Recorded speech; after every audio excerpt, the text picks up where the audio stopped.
Welcome to Pennsylvania Newsmakers, and as always, thanks for watching. Well, believe it or not, the State House of Representatives passed a $2.2 billion revenue package. Will it fly in the Senate? And of course, what will Governor Wolf do?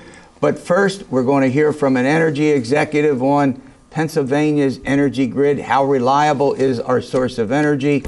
We'll be back in a moment. This is Pennsylvania Newsmakers, a fast-paced, unrehearsed weekly discussion with and about the leaders who shape your world. And now, here's your host, Terry Madonna. Well, right off the top, we're going to deal with an extremely important topic. We've seen what's happened in Florida, where millions and millions of customers have lost power, no cell phone, no electricity. It's a huge problem. Sitting across from me is Andy Ott. He's the president and CEO of PJM. I want to point out he's a Penn State alum, and they beat Pitt. I got to be careful about that because we're neutral on this show. But PJM, I got it right. Right. So what do you do? We're actually the regional grid operator. We operate the largest power grid in North America. So we essentially coordinate the production and transportation of electricity to 65 million people.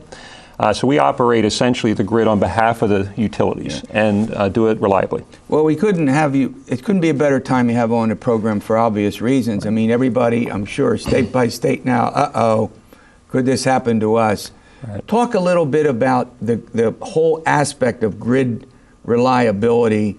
Why is that important? How do you maintain it? Talk about that. Well, yeah, your heart goes out to the folks in Florida and Texas. I mean, being without power is a significant issue. We learn to depend on it. It's not just a commodity. It's a necessity. So I think what we do, as far as the power grid, we prepare.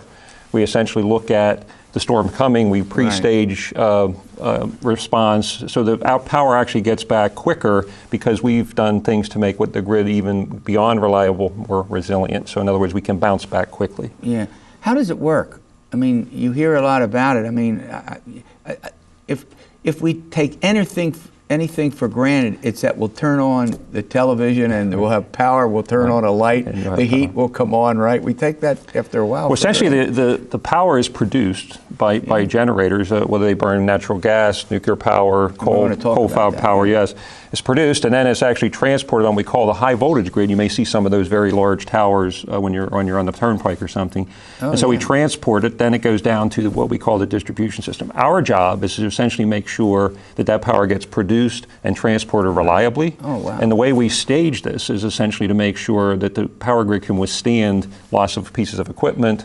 So we actually act like the air traffic controller of the grid, so to speak. Right. So the companies that actually generate the power rely on you to make sure, and you'll correct me if I'm wrong, it gets to the customer? Right. Well, we operate, exactly. We operate the largest power market in the world. So it, again, serves 65 million people, about $50 billion of value there.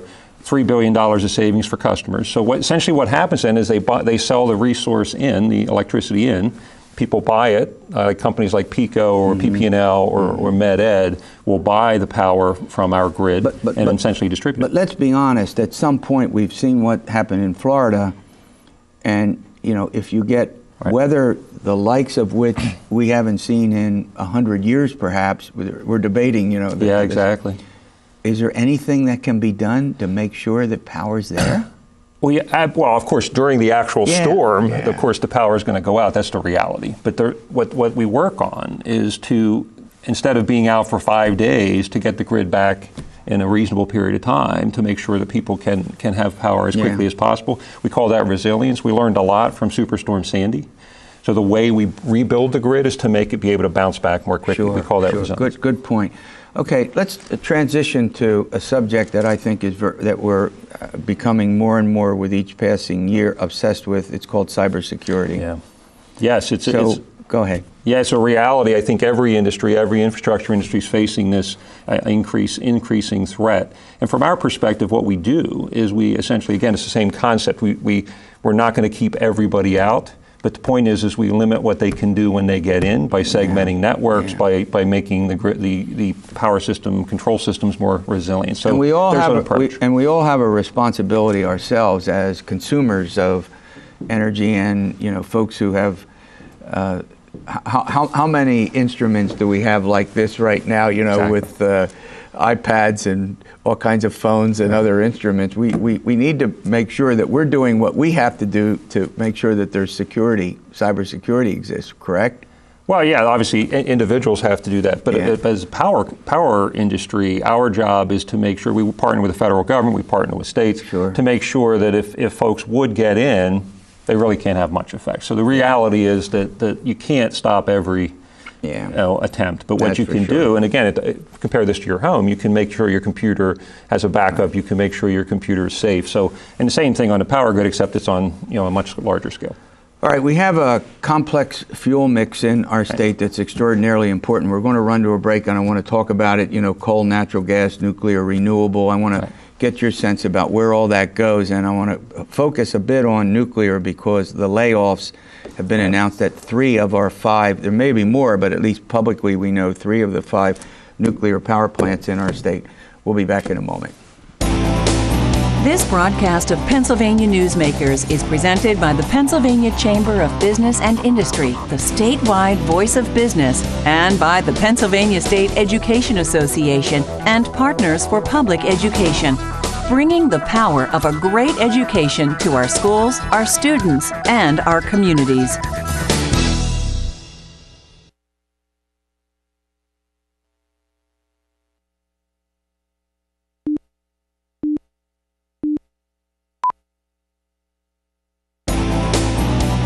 This broadcast of Pennsylvania Newsmakers is brought to you by the Pennsylvania Highway Information Association, the go-to source to learn about transportation projects and issues.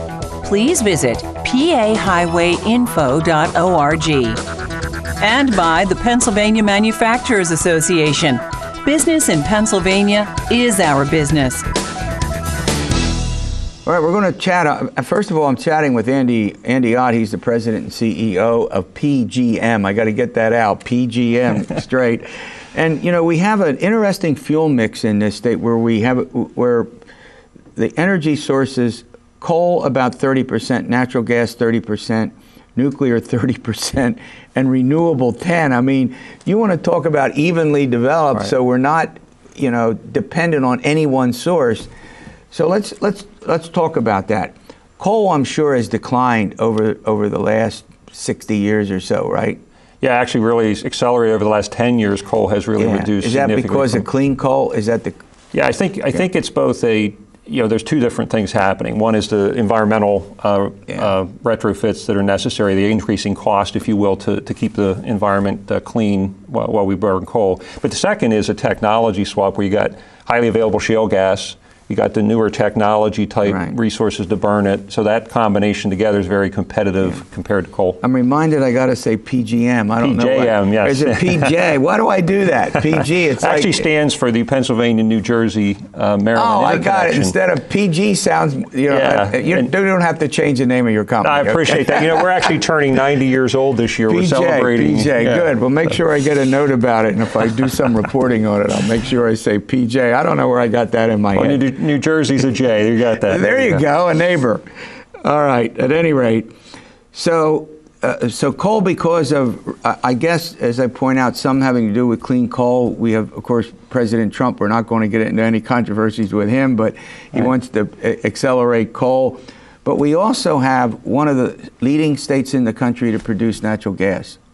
Right, Pennsylvania has just been a tremendous benefit for the state of Pennsylvania, the shale gas revolution, if you will, and we've certainly seen a revolution on the production of electric power, burning gas. We've seen an increase, like I said, of probably 30–40% of the new types of resources coming in are the highly available, brand new. So again, it's more than just fuel swap, though. You got 60-year-old technology retiring in the coal-fired plant. Right. You got brand new technology, 60% efficient, this type of thing. So again, I mean, the resources that we see coming on are extremely flexible and very high quality. 2 things I definitely want to get to before we have to let you go. Number 1 is nuclear. Right. 5 nuclear power plants. 3 of them have announced layoffs. There's all kind of real concern has been expressed about the future of 3 Mile Island here in the Susquehanna Valley, right on the Susquehanna River, as most of our viewers know. What's the future? Yeah, and certainly, I'm sympathetic to the local jobs and the reality that competition creates, if you will. But the reality of nuclear is it has benefit beyond just the production of power, right? You got diversity, you got the dependability of the nuclear plants, and then you also have the zero emission characteristic, et cetera. So our proposals have been, look, we don't value, if you will, this low emission or zero emission in our markets. In other words, we don't see that. There's other values that these resources provide that could be incorporated into the mix. So I think we've proposed solutions at the federal level. We've certainly been talking to folks. I think, again, we have an economic situation right now, but certainly I see ways we can improve. Okay, let's talk about a subject that lots of folks want to talk about. That's renewable, 10%. I mean, would you term that as wind and solar? And go ahead. Predominantly we got wind, solar, and hydro. So essentially, Pennsylvania, of course, with our natural resources, we do have hydropower. In fact, hydropower is probably a predominant still. Right. But we also see some wind and certainly solar in Pennsylvania and neighboring states. And is that going to grow?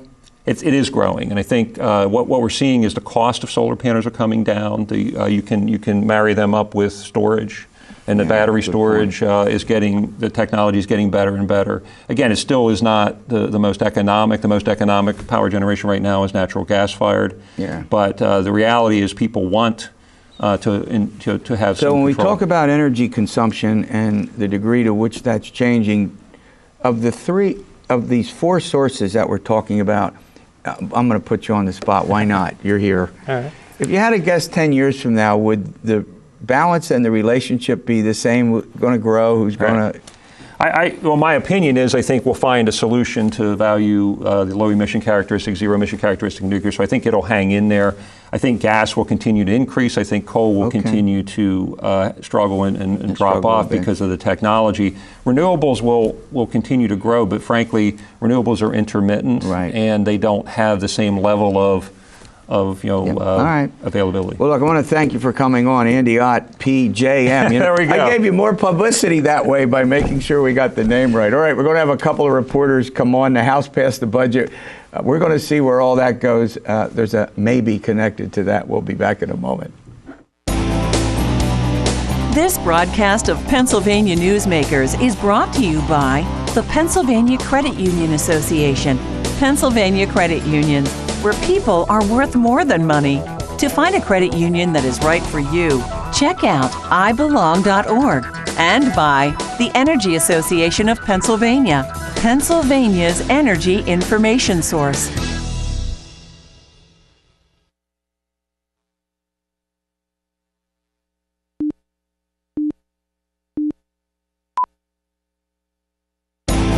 This broadcast of Pennsylvania Newsmakers is presented by the Hospital and Health System Association of Pennsylvania, working towards a healthy Pennsylvania. Well, first of all, welcome back. But believe it or not, the House has a revenue plan, as I indicated in a promo before we got to this segment. Joining me, as often is the case, is Steve Esack with the Allentown Morning Call and Sam Janesch. He's with LNP, both reporters that cover all things going on in the state capitol.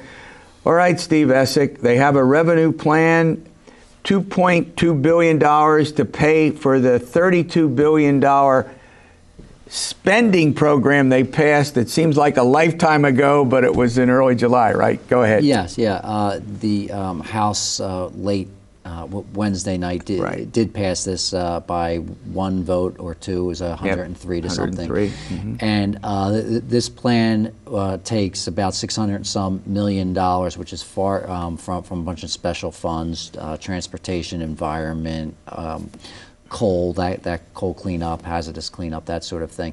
And that $600 million is far less than what they had initially tried to take, which was like $2.4 billion. Yeah, they just wanted to raid all these 51 funds, I think, right? Right. It was about 40 some, but they a lot of groups, state agencies, PennDOT, DCNR, a lot of farmland preservation groups.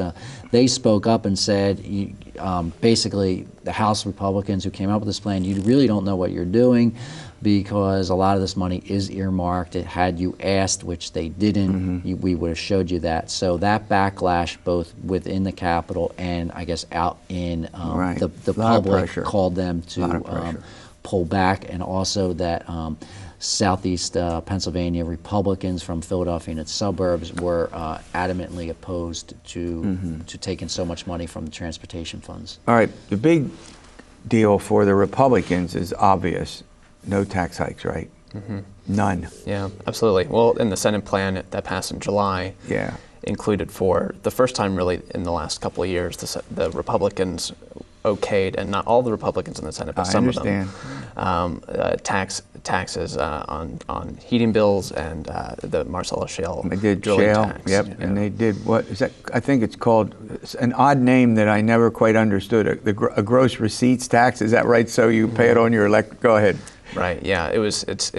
It gross receipts tax on your heating and electric bills. Yeah, that's it's all. It's like a sales tax on your electric bill. If you have electric heat or something, has that. Your natural gas hasn't since the 1990s. So they were going to put it back on the natural gas.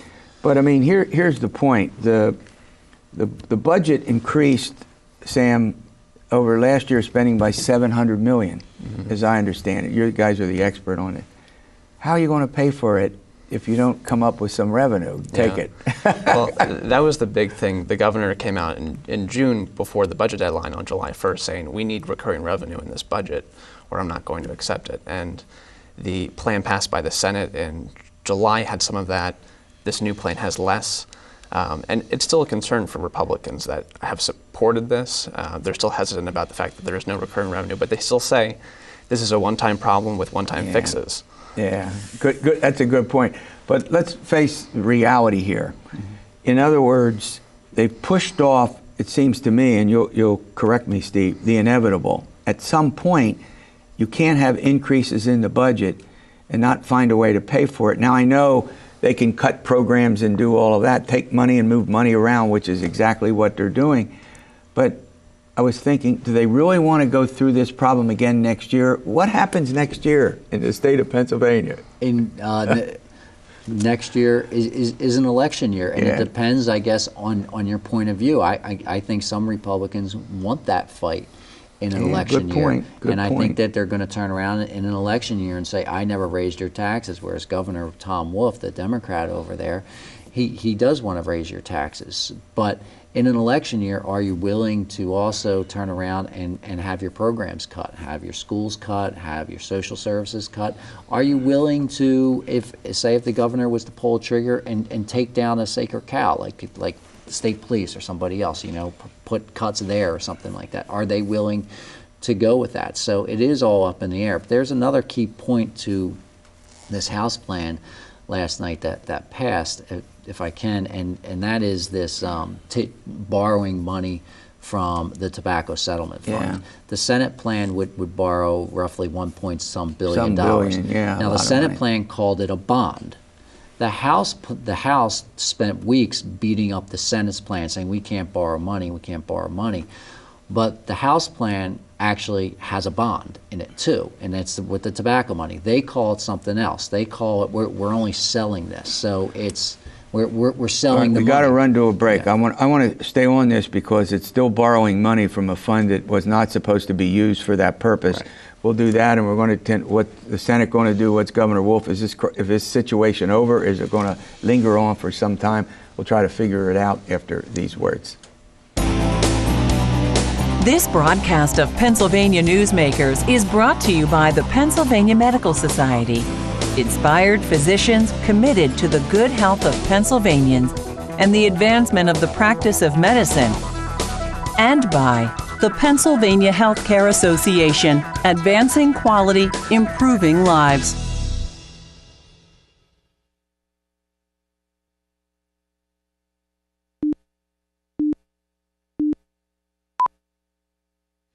Welcome back to the program with Sam Janesch from LNP and Steve Esack from the Allentown Morning Call. Okay, as we tape this program, which will air over the state the weekend, we still don't know what the Senate's going to do with this. We don't know what the governor's going to do.